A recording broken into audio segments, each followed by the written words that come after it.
puisque le Novembre bleu est un mois de sensibilisation dédié à la santé masculine, et en particulier à la prévention et au dépistage du cancer de la prostate.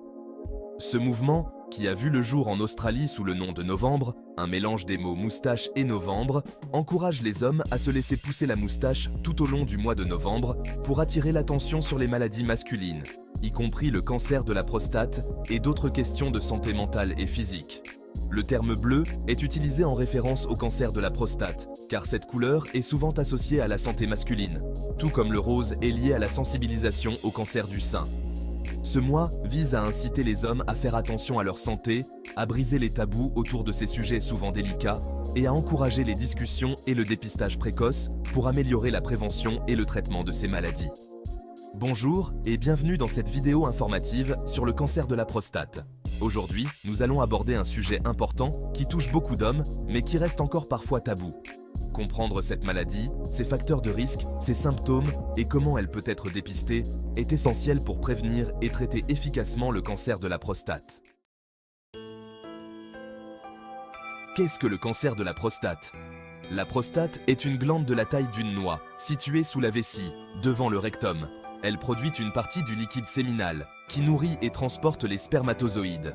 Le cancer de la prostate survient lorsque des cellules anormales dans la prostate se multiplient de façon incontrôlée, formant une tumeur. Facteurs de risque. Plusieurs facteurs de risque sont associés au cancer de la prostate. L'âge est un facteur majeur. La plupart des cas sont diagnostiqués chez les hommes de plus de 50 ans. Les antécédents familiaux jouent également un rôle important. Si un proche parent, comme un père ou un frère, a été diagnostiqué avec un cancer de la prostate, le risque est plus élevé. Les habitudes de vie, telles qu'une alimentation riche en graisses d'animal et un manque d'activité physique, peuvent aussi augmenter les risques. Les symptômes. Le cancer de la prostate se développe souvent lentement et au début, il peut être asymptomatique.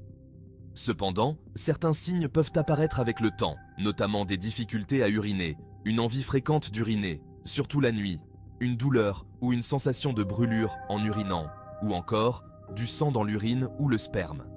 Ces symptômes peuvent être liés à d'autres affections bénignes, mais il est important de consulter un médecin pour obtenir un diagnostic précis. Le dépistage. Le dépistage du cancer de la prostate repose sur deux principaux examens, le dosage de la PSA, antigène prostatique spécifique, par prise de sang, et le toucher rectal. La PSA est une protéine produite par la prostate, et un taux élevé peut indiquer une anomalie. Le toucher rectal permet au médecin de palper la prostate et de détecter des anomalies. Bien que le dépistage systématique ne soit pas recommandé pour tous les hommes, il peut être bénéfique pour ceux qui présentent des facteurs de risque.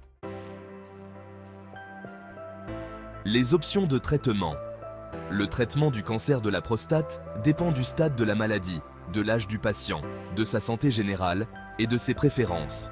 Les options incluent la surveillance active pour les cas à faible risque, la chirurgie pour retirer la prostate, la radiothérapie et la thérapie hormonale.